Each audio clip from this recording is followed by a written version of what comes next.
Well, hello, everybody, and welcome to the show. My name is Jared Lee, and I'm joined, as usual, by my lovely wife, Jamie Lee. So, Jamie, how you doing? I'm doing well. How are you? I'm doing good. You might notice we tried a little bit of a different intro the last few episodes, and we're just reverting back. Yeah, didn't work out like we thought. That's fine. If it seemed weird, I'm so sorry. We are going back to what we usually do. I kind of mentioned, I don't know, I had reservations on some of it. And I think I figured you had a vision for it. I didn't know. I was trusting in your vision. You know and then we're not perfect. A bunch of people messaged us and said, I think you guys messed up on the episode. I'm like, I think we should just go back to how it was. Yeah, so we're just gonna. I think when you change it up, people are like, what are you doing? Yeah. But we use the same theme song. We're gonna use the same intro. We're gonna keep it. Well, we're gonna keep it classy. All right. Well, yeah. I mean, yeah. Yeah, of course. I mean, it was like one of those things like you hear some shows where you just go straight into like a mid conversation, but if the audience isn't used to that, then they're like, what's going on here? Like, what did I miss? Yeah. So yeah, but my vision did not match the execution of it. So it's fine. We can go back to what we're doing, and that's what we're doing today. So you have to try. You got to try things. Absolutely. It's okay. We'll try more things. They may work and they may not work. It's fine. Okay. So obviously, Halloween is Saturday. Or not Saturday. Excuse me. It is Tuesday for everybody out there. It is next Tuesday. It is. Yes. Which this discussion came up when we had our Club 32 live stream. I kind of think. So I know Thanksgiving doesn't get its due. Like Thanksgiving gets overlooked, but I feel like Thanksgiving has the best setup for a holiday in that it's always on a Thursday. You always know you've got like a long weekend after it, and I feel like major holidays should follow this trend. Like you can have the day of and you recognize that, but I feel like Halloween, for instance, this year it's on a Tuesday. That sucks.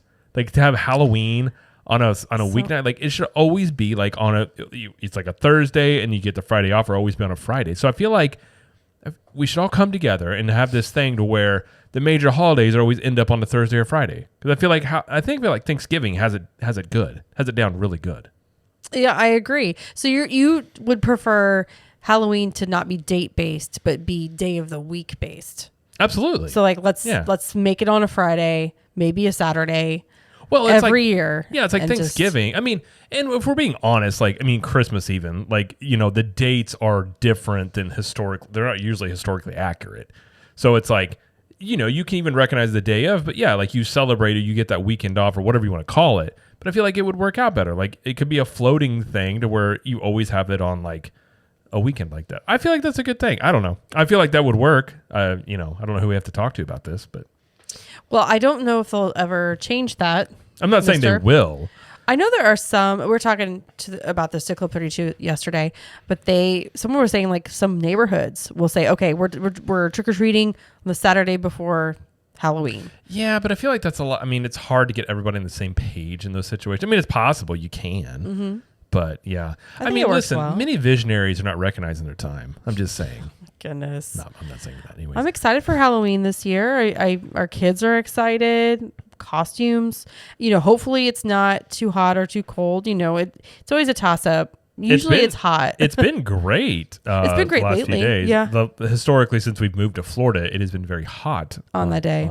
But yeah, so the biggest adjustment I will say moving to Florida is like Halloween and like 4th of July. They do them big. Like it's very very different from the way I grew up. I mean, I grew up like the kids went trick or treating, but it's like you just saw a bunch of kids and it was, I guess I would just call it like kind of low key. And in Florida, they're just like, we're having a party, kids are coming, and the parents they'll throw I've walked around with the kids and people are throwing beers to you, and I'm like, okay. It's the tables set up on the driveway with the chairs and they have the candy there. Full size candy bars. That I think works so well. And being in Florida where the weather is generally nice in October, it's kind of easy to do that. Like if you're in a state or somewhere in the country that's a little colder during the time of year, that's not as feasible, So true. So I do like the way they. I feel like it's weather and also maybe it's a cultural thing. I don't really know. Either way, it's really fun. So yeah, looking forward to that. And but I like my idea about it. Halloween this year being on a Tuesday is kind of a bummer. It's a huge bummer. All the kids are going to be like, oh man, Wednesday's going to be terrible for them. Yeah, especially like midweek like that. That's just a bummer. Anyways. All right. Well, that's all I've got about my ideas for today. I'm done. Oh, that's it? Yeah, we're good? I'll see you later. All right. Bye, everybody. No, you can stay. Oh, okay. I personally was checking out. I'm done. Anyways, all right, fine. I'll stay. Okay. All right. We do have some news to talk about today, as many times we do. And we're also going to talk about our honest thoughts about the Moana Journey of Water as we got to experience that this past weekend.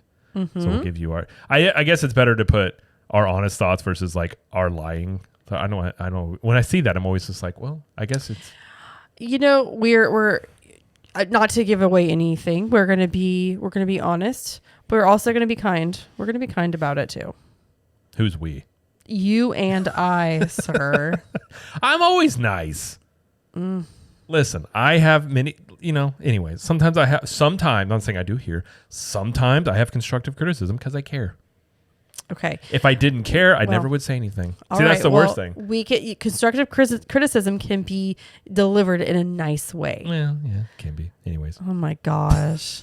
Oh my God. All right. Well, before we get to the news, just want to remind everybody, if you're checking us out or listening to us on podcast, we'd love if you'd please leave us a review, whatever platform you do listen on. We'd greatly appreciate it. It helps us continue to grow the show and all those podcasting algorithms. Did I say algorithms correctly? Algorithms.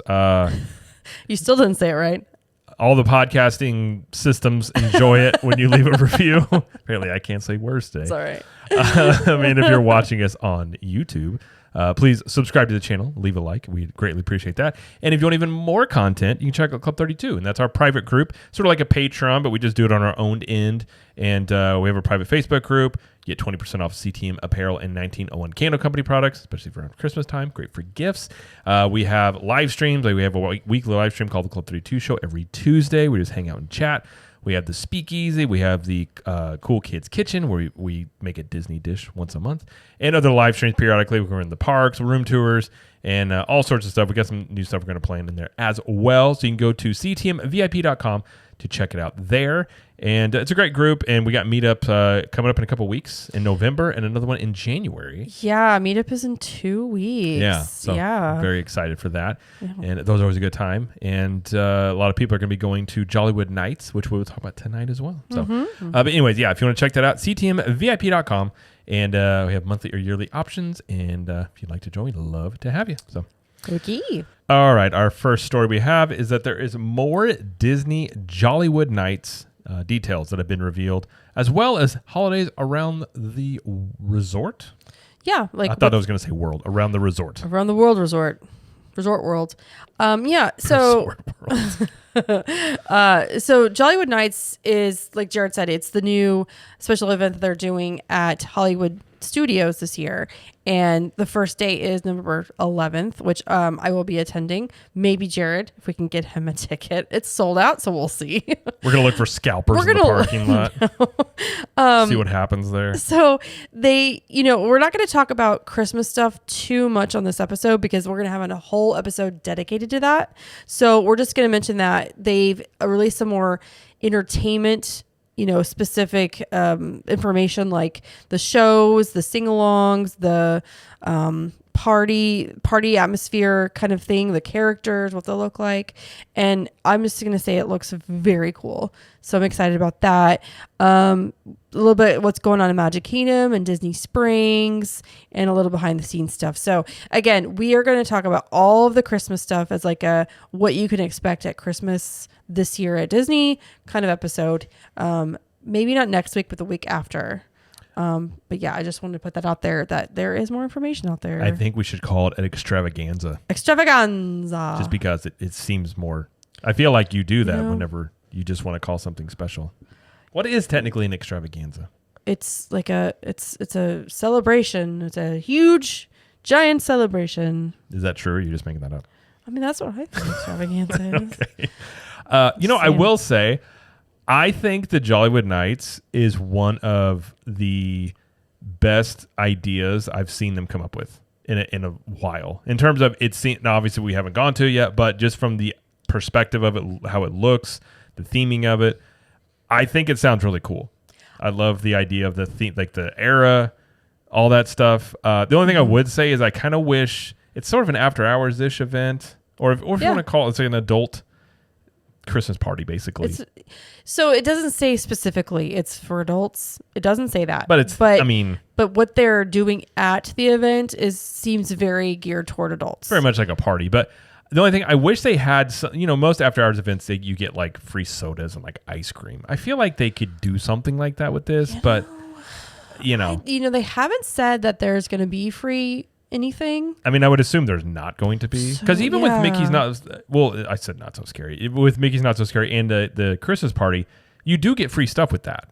Yeah. So I kind of wish, that's the only thing about this I've seen where I'm like, you could throw in a few things, like even if it's just soda, like something like that. But no, I think it's, we talk about a new set, which I'll get music for this. We're going to have, a segment called Good Disney, Bad Disney. Like when they do good, we're like, good job. When they do bad, we're like, that bad Disney, and rub their nose in it. This is good Disney. This is very good. Like things like this. And like, yes. I'm sure they probably want to do Christmas parties in each park, ideally. And, they probably can't at Epcot, given you've got Festival of the Holidays already going on. Animal Kingdom, I mean, you could. It depends. But, I mean, stuff like this, like, again, the theming of it, where it takes place, how it seems, from the idea perspective, I really like it. So, good Disney. I'm down for it. Yep. But, again, we'll talk all about it here in a couple of weeks. Yes. So. And we'll see if my scalp tickets work. If not, I'll be walking the lonely walk back. All right, next story we have is that the Epcot International Festival of the Arts dates were announced, and it begins January 12th. Yay. I think January 12th through February 19th, I think is what I saw. We don't have any other information besides that, but at least we know the dates. So we are always there opening weekend because it is my favorite festival of all of the Epcot festivals. So I'm very excited. And so that's all I have to say about that. Yeah, I was starting to say, I don't know what else to say. I mean, we'll be there a couple times actually during the whole thing, but it's the shortest festival. I feel like this is the festival that should be the longest one because I really do enjoy it. Like it's so unique. Like one thing that does help it is the weather is great this time of year. Yep. But as a festival goes, it's so unique. You've got the art aspect to it. You still have the food. You've got the music. Like it, and the art stuff to me, like I love that part of it. Just being able to walk around and a lot of times they have people painting stuff. Like ever since I was a kid, even like Bob Ross painting shows, most people thought it was boring. I always would just sit there and be like, he's a magician. How does he do that? And like you watch these people paint and it just becomes a thing. I've always thought that's cool. But yeah, it's really cool. Yeah. Yep. So again, January 12th is when that starts. So. Okay. Yep. All right. Next story we have is Disney After Hours events will return in 2024, and we got some pricing and some dates.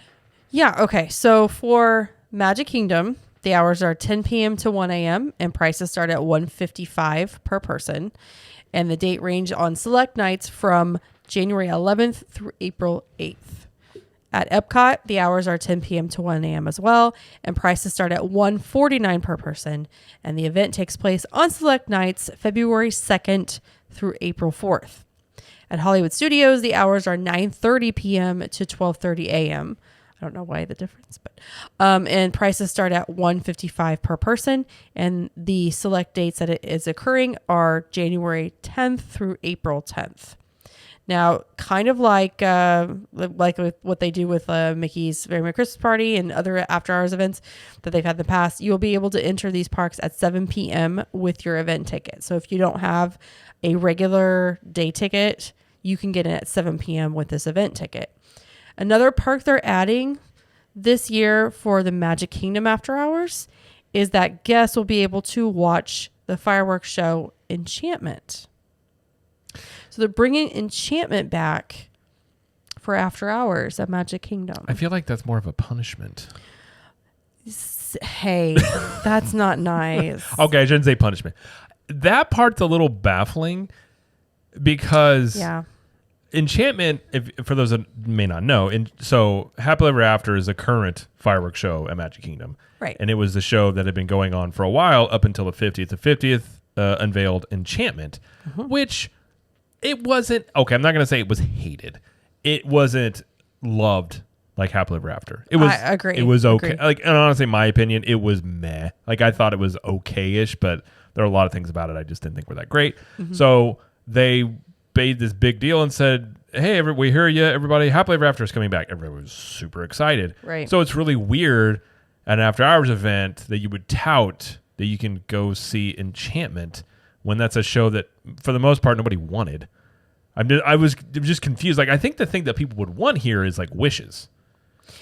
I feel like Wishes would be unique because that was a long-running show that most people really enjoyed and, was replaced by Happily Ever After, and it was just better technology, really, with that show. I think the technology for Enchantment and Happily Ever After are very similar, so it's easier to do that. Whereas Wishes, and you talked about this. Oh, I think I know exactly uses why. Way more fireworks. I think that's the main reason is they don't want to spend the money on the fireworks. Absolutely. That makes sense to me. Why would they do that? You know what I mean? I guess maybe they're just throwing the Enchantment thing in there so that try and get people to like. So I guess you would just like soak up crowds for that, I suppose. But I just thought it was weird. I was like, I don't feel like that's a draw, but I don't know. But if you go to Magic Kingdom at 7 or early enough, you can catch both Happily Ever After and Enchantment on the same night on event nights because they will do both, which is really interesting. I mean, they've never done other than Christmas, the ones they did for Christmas and stuff. They've never done fireworks shows for after-hour events, so that's interesting. Yeah. So that's true. And also there will be no virtual queue in place for Tron. Okay. Which is new because they've been doing that with the Christmas party and Halloween party. So they're going to say nope to the after guessing the hours demand probably wasn't there. I would guess that too. I guess they don't need it. Yeah. Bookings for hotel guests begin November 7th and everyone else can book November 14th for these. Okay. The prices have obviously gone up. I remember. Yes, they have. The first ones we went to were under $100. Mm-hmm. And even before that, I mean, these used to be, These used to be extra magic hours. Exactly. Basically. And they turned that into a paid event. So prices keep going up. I mean, I think a lot of people are happy they're back. I think once you start creeping up toward this, I mean, even a couple of years ago, it was like $119 per person. So once you start getting to this like $155 per person mark, that's pretty. I mean, that's up there. Yeah. And I even talked about it. It's a weird time where Disney has been offering these discounts across the board to get people to come to the parks, while at the same time increasing the prices basically on everything that you pay for resort wide, including after hours parties. So I'm sure some of these will probably sell out. I'm curious as to how this will go overall, just considering, bookings are down with Disney a little bit and things like that. And think about it with Magic Kingdom, for example. If you can get in at 7 and you stay until 1 a.m., that's 6 hours. Oh, sure. So like if you decide if you're coming and you don't have an annual pass, you just have like a date-based ticket. If you decide not to use a ticket for that night and just use the after hours, you can get so many rides done in just this short amount of time. Well, and you don't have to pay for Genie Plus. No Genie Plus. So I get it. And like, I'm not acting like there's no perks to this. Like, we've enjoyed the after hours events that we've done. We have. Very low crowds. Really you can ride stuff all the time. I just, my whole thinking is, for 2 people, that's $300 plus. If you're talking about family, you're talking over $500. Like, that gets really pricey. So I think when they're around $100, I think a lot of people were like, okay, but once you start getting close to that $200 mark, that's whenever it gets a little, I'm wondering, but yeah. Anyways, those are back. So if you're interested in doing those, you can book those, or you can always go to travelzip.com and use Zip Travel. Absolutely. Those are great. So, all right. In waterfront news, Blizzard Beach reopens November 6th. And in retaliation, Typhoon Lagoon will subsequently be closing November 5th. Retaliation. They've been having a fight for a while. They're fighting? Like, you're going to be open? I'm going to close. One opens and one's like, that's it, I'm out. And then they just alternate. So Typhoon is not going to put up with this. They're closing down. In about 2 weeks. Yeah. So. So they've been doing this. They've been going back and forth for the last couple of years where one can't be open while the other one is. They're fighting. It's fine. They're fighting. It's fine. But Blizzard Beach is a good one to go to during the holidays because they do have kind of a seasonal thing going on. So remember they have the frozen, the snow geese from Frozen. They added that to the kids area. Oh, do you remember that? I do remember that. So they have those again. They have some new food and drinks. They have s'mores churros and banana split churros, which sound really good. And they have some more other food as well. Of course, they've got all the rides and everything. And I mean, like, they'll have more information released as, you know, it gets closer. But yeah, it'll be similar to what they've done in the previous years. Is there anything refurb wise that they did while it was closed down? I mean, I know a lot of times the water rides require more maintenance, I should say, than like regular rides. I mean, they talk up, not really. I don't think they have talked about anything that's like reopened or better. They just kind of reiterate what they already have. Okay. You know? So it's fun. I like Blizzard Beach. It could get a little cold though in the winter. I mean, depending on the day you go, but you could pick a good day. I mean, it depends. I mean, some of the water's heated, right? I mean, the water's heated. It's when you get out of the water. Yeah. I feel like for those, they need to have those big old like umbrella heaters around. Maybe those would be a good idea. But. Yeah. I want to see, the only reason I would want to go for me personally is I want to see Santa in his like bikini tropical like wear that he's wearing. Well, I mean, his outfit. He also visits tropic areas, so he has to dress accordingly. That's what I'm saying. So, yeah. That's what I'm saying, man. Anyway. All right. There you go. There you go. There you go. All right. Next bit of news we have is the Disney Skyliner will be undergoing refurbishment beginning January 6th through the 21st. And the Riviera to EPCOT portion will continue to be down until January 27th. So if you're going to be staying at Disney during those times, you will have to make alternate plans, which I'm sure they'll be running the buses a lot more, but you won't be able to use the Skyliner. Yep. That unfortunately, that runs right in the middle of our 5th annual Club 32 meetup. So if you're staying on the Skyliner for those dates, that's not convenient. You're going to have to walk. Sorry about that. But yeah, so it happens every year. Just annual refurb. So it does. So in DVC news, which we're not DVC members, but we figured to let you guys know. Yeah. Disney Vacation Club Moonlight Magic Nights have been announced for 2024. And if you're unfamiliar with these are how would you describe these? They're sort of like after hours ish events for DVC members. They have, I mean, the rides are open. They have characters out. They have some stuff that's unique to the events. But it's complimentary. It's free. So, or it's included if you're a DVC member. Right.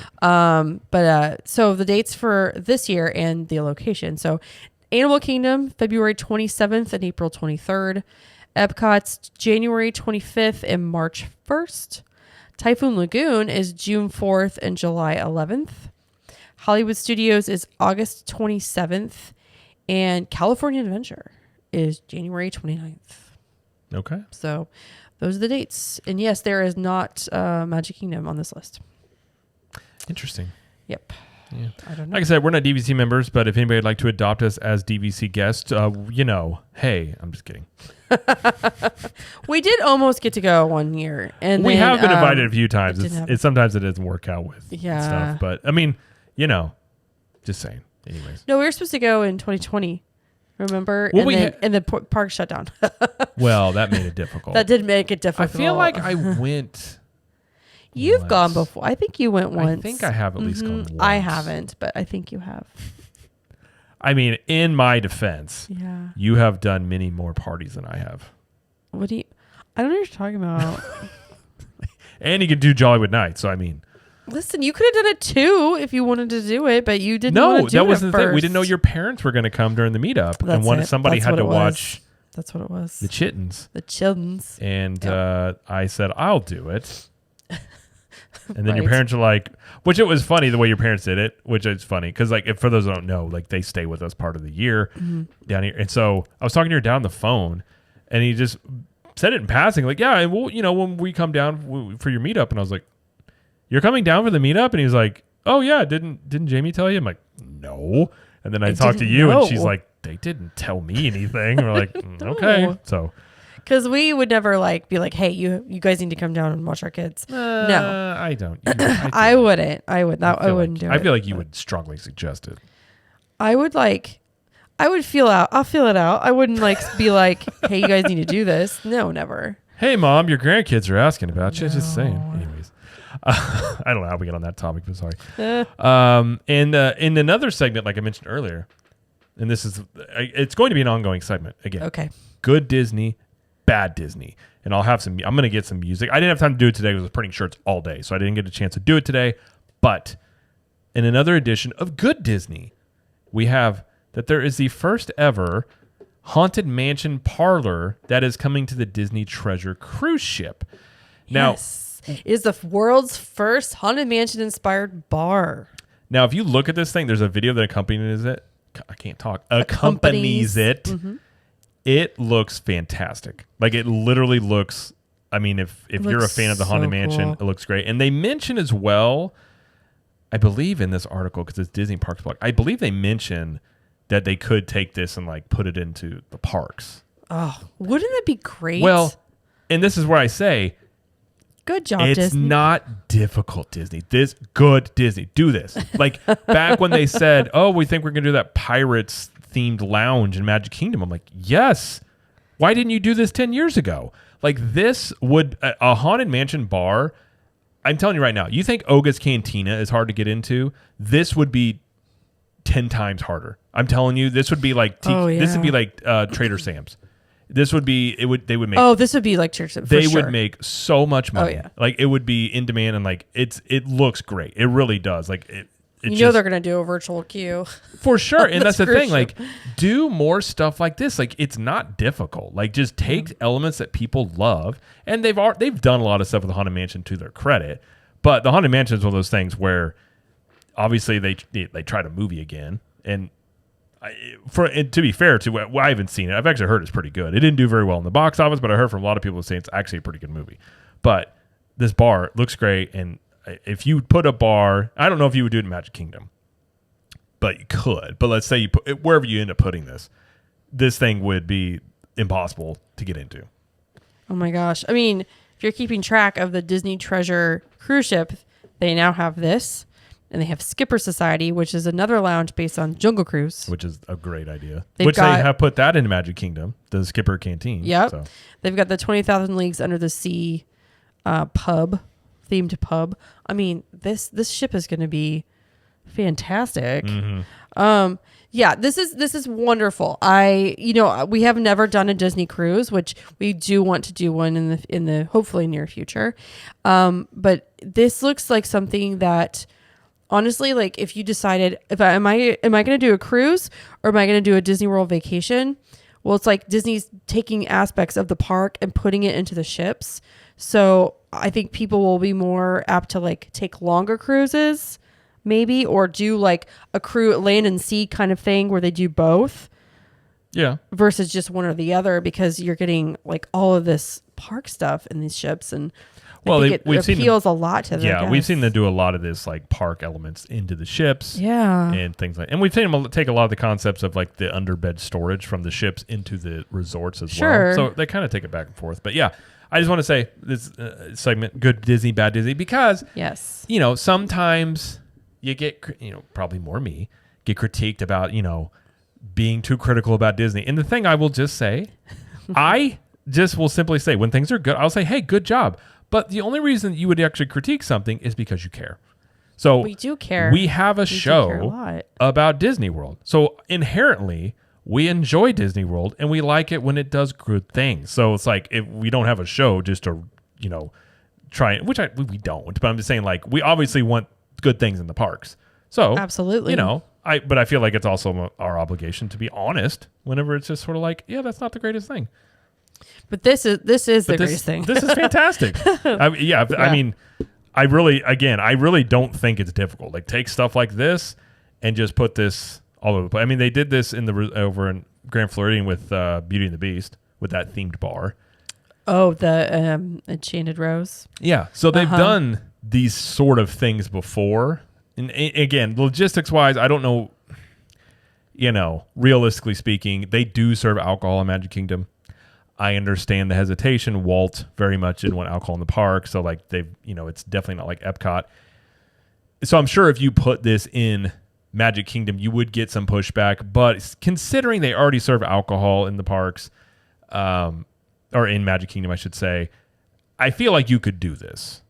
Mm-hmm. And I feel like it would. Now, I don't know where it goes. I don't know. I'm just saying this idea I think would work great, but I don't know where you put it. But just saying it could happen, and it'd be a great idea if they did. So there you go. Yes. So good Disney. Good Disney. We should do the clapping sound right here. Here we go. Good job. Yes. Fantastic. And the bad Disney, when that happens, we'll just be like, bad Disney. But Nope. I'll get an actual like thing. I'll make it sound fancy. Okay. I'll do voiceover work. Okay. Anyways. All right, that's all the news that we have. But Okay. Jamie does have a poll time. Poll time.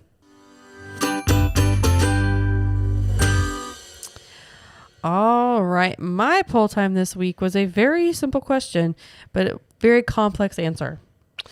I said, is it becoming too expensive to take a Walt Disney World vacation? And I asked everyone to kind of comment with what they were thinking and why and everything. So here's what it is. So not sure, maybe, or it depends, got 42%. Yes, got 48%. And only 10% of people said no. This is from a very heavy Disney loving group. So that should tell you something. Yeah. And it depends, maybe, and yes, got over 80%. Well, so, you're talking about, I think a lot of people that want to come to the parks will still find a way to go, but it may be very modified or shortened different trips than they've taken in the past. And, Disney, obviously inflation is much higher than what even reported. So that's definitely hitting people. And I'm not surprised to hear that. That's something that, just not surprising. Well, the argument is, it's like, okay, so you're raising prices every year like they do, but there's a lot of people out there that think that the value of your vacation is going down. They're taking things away from the guests or making you pay for it extra. Nickel and diming. There's so many people at the parks now, so you're dealing with more crowds. Like, there's a lot of factors that go into deciding if you take a Disney vacation, how much you spend, and all of that stuff. And there's a lot of people that say, okay, I'm going to take my money and do a different vacation. But I will say that for, when we were doing actual vacations before we moved to Florida and everything, it was almost an experience to be able to plan one, because it's a whole big thing, and the execution of the trip. But it feels very inclusive in that way, kind of like a beach vacation, like Mexico kind of thing, like all inclusive kind of thing. It feels like that, but there's so much to do at Disney World that, for me, yes, it's expensive and it's getting more expensive, but I mean, for me, I'm still willing to pay for it. You know what I mean? You know what I'm saying?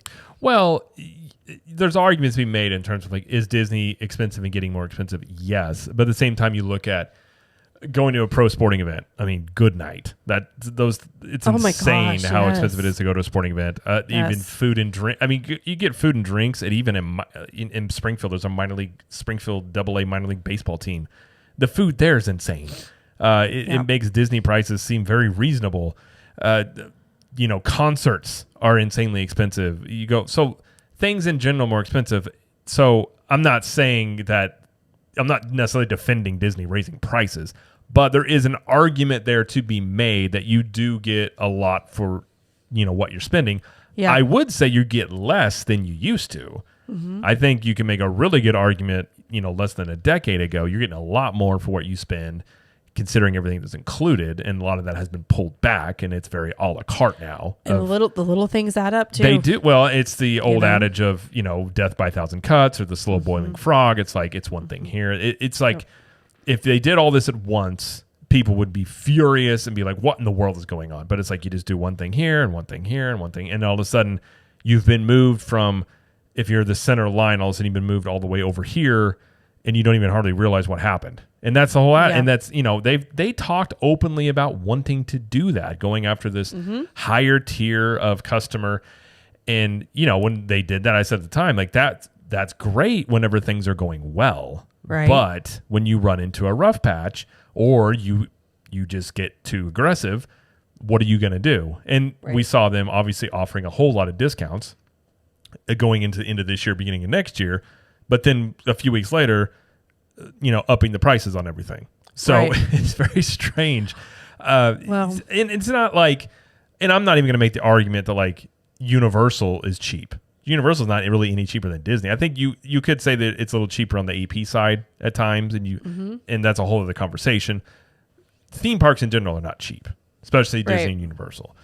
So it's one of those things where a lot of it is people like perception. Well, and it's also relative, like what is expensive, right? And then you also have travel, people who fly versus drive, and all the things that go along with that. So, but at the same time, should it be cheaper? Do you want it to be cheaper? Could you imagine what the parks would be like if it were cheaper? Well, that's always the thing you have, which is like it has to price some people right. out. Well, so when crowds are down, obviously the mechanism to get more people to come is be cheaper. So but it's a cycle. It's like a supply and demand thing. Like your supply goes up, your prices go down, and then vice versa. I get it.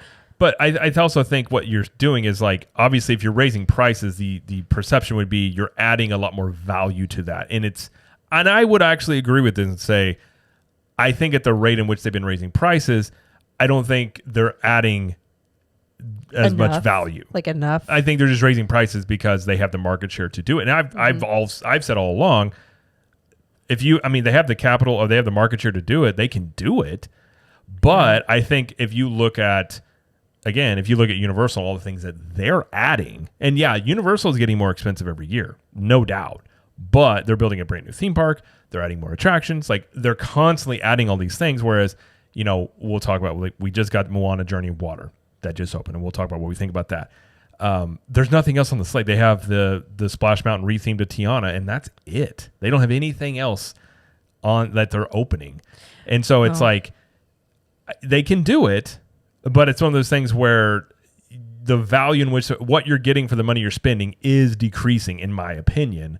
Yeah. Now, it doesn't mean that obviously people still aren't getting enjoyment out of going, but it's also very much a individualistic perspective, Well, and like the argument here is our friend Susie said, the problem is everything is becoming more expensive and my paycheck stays the same. Yep.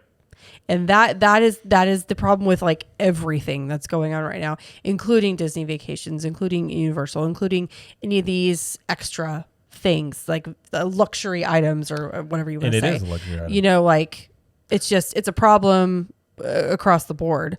So it's not just Disney, but I was just curious to what people thought about the value of vacation versus the cost, I guess I should have worded it like that. It's almost a different discussion in a way in my head, because Disney, you're a theme park, whatever it is, you're competing for values whenever, cost of living is gone up significantly. And if you look at like home prices and mortgage payments versus annual, average income has risen like 10%. I don't know. I looked at a chart the other day, 10 or 20 year period, whereas home prices have gone up like 100 and something percent. So the amount of money people are making is not keeping up with how much everything is costing. So Disney is competing for that money. And as they continue to go up in cost, like they're just going to price, there's just going to be a slew of people that are not going to go. So then when they hit the mark where they're at now, where the attendance is down, they're left with, you have two things here. You can add new things to get people to come in, which would just be like creating demand. Mm-hmm. They're not, for theme parks, that takes time. You can't just open up something brand new tomorrow outside of like, small things. And the other would just be lower prices. So it's just one of those things where as they continue to raise prices, I think in the long run, this becomes an issue for them, because it's like, okay, you keep raising prices essentially based on things you've already done. You're opening yourself up to people just being like, I'm not doing this anymore. Yeah. There's doing other things and things like that. So it's a very much, each person, each family is in a different situation, but I don't think that response was out of, it wasn't something I was not expecting. I'll put it that way. It was pretty in line with what I was thinking. Yeah. Well, thank you for everybody for participating in the poll this week. There were a lot of good comments, and I wish I could read through all of them. But we will have a new poll next week. Yes, and if you can be part of the next poll time, you can do that in two ways. You can join the Capture the Magic community where, if you go in there, you can see all the responses people had. And people had really good responses to this. And just, again, this would be like an hour-long segment to go through all of those. Yeah. But you can interact with people in there. You can also follow us over on Instagram at Cap the Magic, and Jamie posts those in the stories over there. So go there and check them out. So, all right, let's move on to talk about Moana Journey of Water.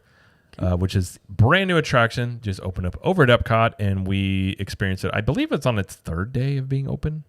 Let's see. They officially opened on October 16th, and we were there on the 19th. So, yeah, the fourth day. Yeah. Yep. So, all right. Yeah, we checked this out, and this has been, I call it soft opening for a bit. Cast they had members. previews going on since AP previews. August. Yeah, things like that. So we checked this out on a Friday. It was Thursday. Was it Thursday? It was a I Thursday. lost track of days. Never mind. It was a Thursday. In the evening time, we were at Epcot. We spent the day there and did it toward the evening. And there was no virtual queue. Nope. When we did this, we just able to walk up and do it. They've only used the virtual queue since it's been open, I think, the first day. I think that's the only day they've used it. That makes sense. So, I guess we should talk about what Disney describes the Moana Journey of Water as, just for people that may not know. Well, yeah. I mean, it's not a e-ticket attraction, No. if you will. So here's what Disney has to say about it. So explore the wonders of water along a lush trail that's fun for all ages. And this is based on the Disney animated film Moana, if you could not tell. And yeah, essentially it is a walking trail of the cycles of the water. water cycle. Basically. And there's interactive elements to it. There is. You can, so to walk through the whole thing, if you didn't want to stop, if you just want to walk through it, just look everything and then leave, that would literally take you like 5 minutes. But when you stop to do all the interactive water features that they have, it would take anywhere between, I don't know. I mean, we were there for probably 20 minutes. I'd say 30. Okay, 30 minutes? Yeah. Okay. Our kids wanted to play a little bit longer. But I don't know. It just depends on how fast you go through it.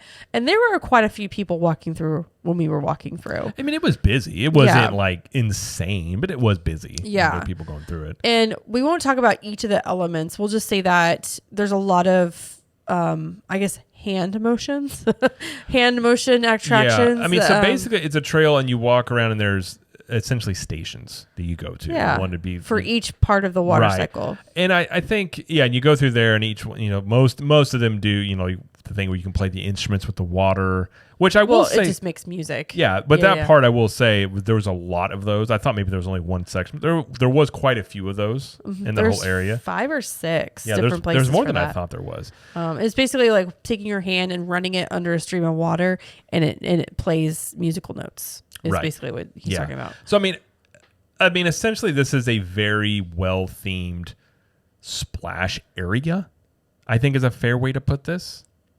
I don't think that's being like undercutting it. I think it's a fair way of stating to give the idea of what this is. You walk through it, there's different stations and they portray a different element. They do different things. You could spend as much time as you want on each. You're not in a line where you can't, you have to move with the group. Like you can stay as long as you want. I guess we should yeah. That does kind of cause some issues because there's some elements where you kind of have to there's no formal line. So to get to some of the parts, you kind of just have to wait till people move in, which is fine. I mean, most people understand how that works. Yep. When you're talking about kids, they may stay longer or something like that. But that's kind of how it works. You move at your own speed through this whole thing. You can get wet. There's parts that'll say if you go this way, you're going to get wet. If you go this way, you can stay dry. So, for instance, Jamie and I went through it, and I got a little stuff on me, but I didn't really get. I think if you do any of the features whatsoever, you're going to get even a little bit wet. I mean, you'll get a few things on you. You're not going to get soaked. But when you're talking about children love to get wet. So the minute our kids see water, they're immediately they just want to get soaked. So they were soaked head to toe. But it's kids doing that. So kids, obviously, there's areas where you can jump in a splash area actually to make puddles, or make splashing in puddles. They have that. Obviously, you can go around that and not go that way. Well, it's like the jumping water feature. Right. Yeah. Well, no, there was an actual like bridge area where I think you went around it, but if you walk through it, it was puddled, and kids would just jump in there and splash. Like the whole point was to actually. I didn't see that. Yeah. So when I say it was like a Okay. splash area, there literally are splash areas in there. Okay. But yeah, you go. I think there's like 5 or 6 stations you walk through, and something like that. And we'll have a vlog on this because we did video this. And each one has a little. Mind you, nobody was stopping to read them. It explains what the thing is. Like Jamie said, most of it is hand motions. Using your hands to make the water do things. So like you put your hand up to the water that's coming up, and it moves with your height of your hand. Right. It moves up and down. The biggest part, or the one that we spent the most time on, well, it was at the very end, which is where most people kind of congregated. Mm-hmm. And it was the one where you just kind of use your arm motions to like make the water like burst out. So I can't remember what it's called, but that is pretty cool. So you guys work as a group. So if the group is really into it and really trying to make it happen, like it'll make big waves. Yeah, it's like making waves. Yeah, like it's almost like waves splashing up on rocks. Yeah. And like our kids loved it. Like I think our son went back and did it like 7 times. So most of the kids are over here, and like some of them, I mean, if the more they really got into it, it would react to how much they were doing it. That was really cool. There was like jumping water pieces that were the jumping water fountains. Yeah. Like they have at Imagination Pavilion. Right. Same They thing. had that. They had what I called Karate Kid pond, like hand training, where like it just spit up a little like ball, and I would try and hit it. That's what I thought it was for. Yeah. But yeah, I mean, just objectively looking at it, I think it's cool. It's well themed.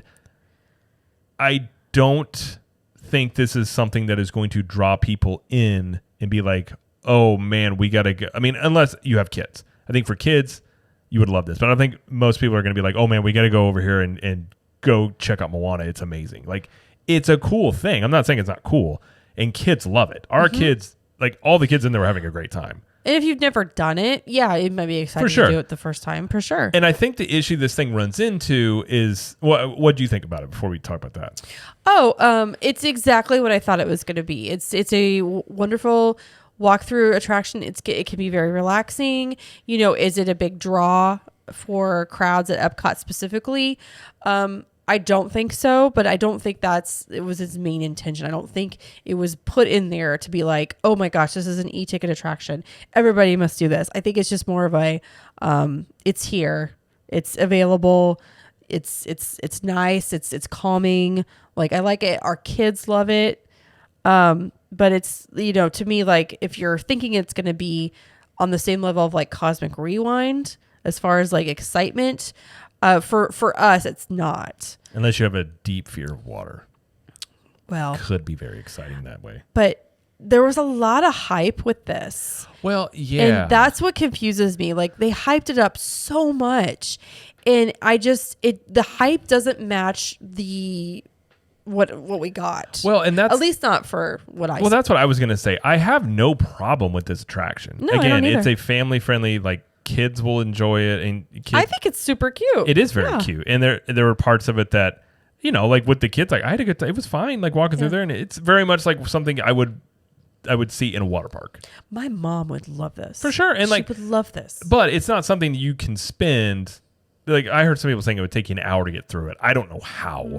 I mean, unless it was just insanely busy. But my main thing is like all the hype that was around this, though. I feel like most people that would go through this are going to be underwhelmed because it was hyping it up to be something that it's just not. And it's a cute, cool little splash thing, mostly for kids, families. Obviously, anybody can enjoy it. But I think adults can enjoy it too, for sure. But I think the target audience was probably obviously children.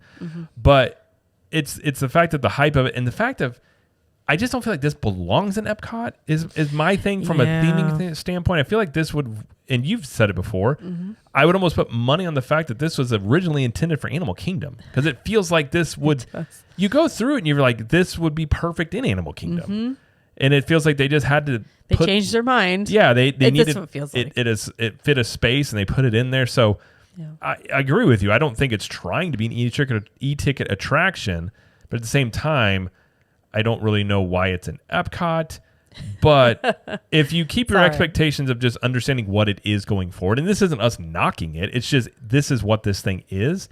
I think you have the proper expectations to enjoy it. Yeah. I think, like you were saying, if you're going into this thinking it's, something else, you're going to be pretty disappointed.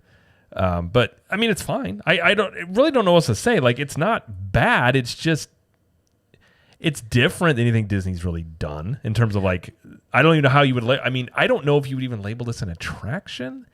It's more of a trail. Like I like how they say walking trail. Like, it's definitely more of a trail activity thing. Yeah.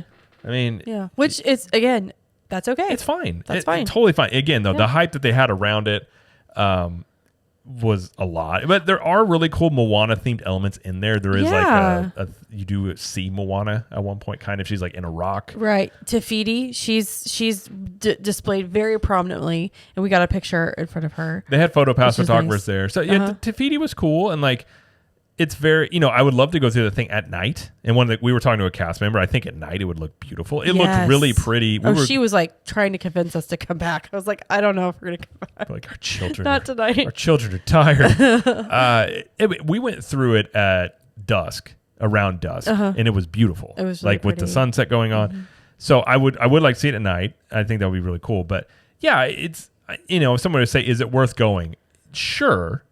Is it worth planning an entire trip for? I don't know about that. No. But I think it's a cool thing, and I think especially if you have children, they would. I mean, the kids love to splash and get wet. I think they would love this. I don't know anything else to say about it, really. I mean, you talked about it would also be good in, we're talking about Animal Kingdom.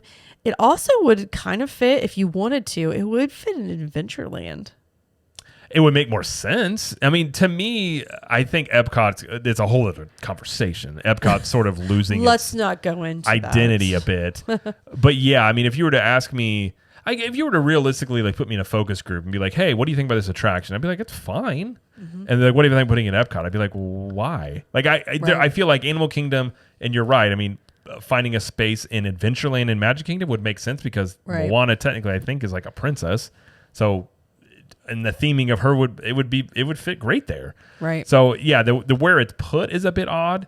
One thing I don't like about it being in there is, my guess here is, over at Nemo, the birds are no longer there. Yeah, they moved the seagulls. Yeah, because I'm guessing they were, you could hear them in there, would be my guess. I don't know why else they would be gone. I don't know. Because our son was a little bit disappointed. And by the way, this is right across from the Coral Reef entrance.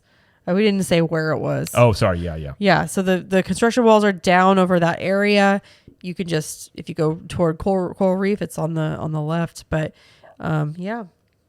I mean, anything else you want to add about it? No, I don't think so.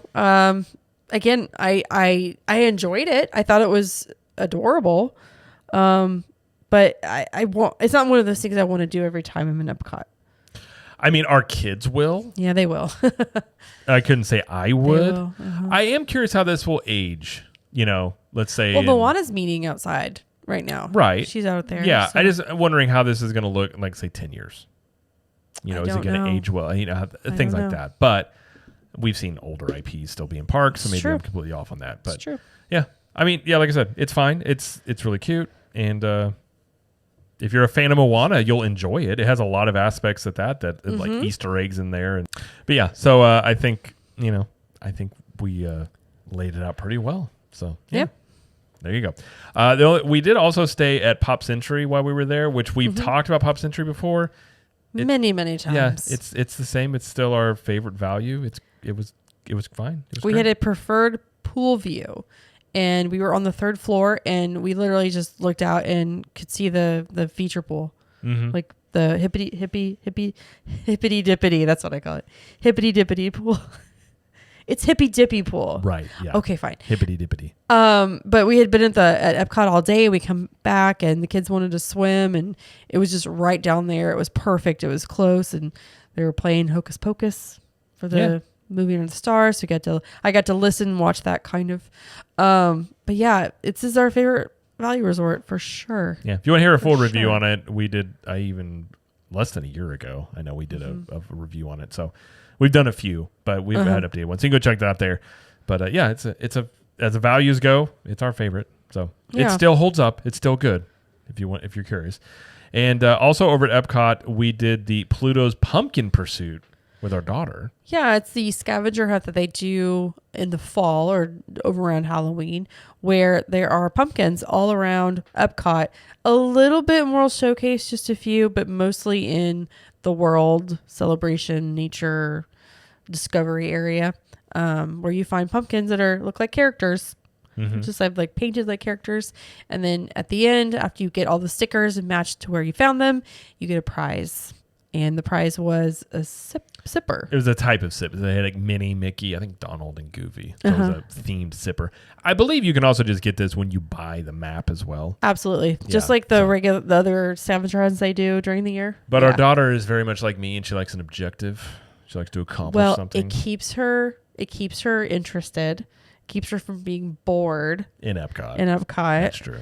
And it gives her something to search for. And our son was getting into it a little bit too. He was looking for it. He's definitely more. He's definitely more interested than he used to be. Yeah. So, but yeah, that's available until I think the 31st. You recall how much it was?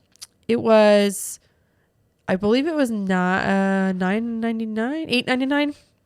$8.99 with tax. So okay. There you go. like $8 or $9. So, and you could also search for them without buying the map. It's just that gets you the prize. Yes. But yeah. All right. Well, that will do it for the show. So be sure to follow us on social media. We are at Cap the Magic everywhere except for TikTok. We're at Capture the Magic.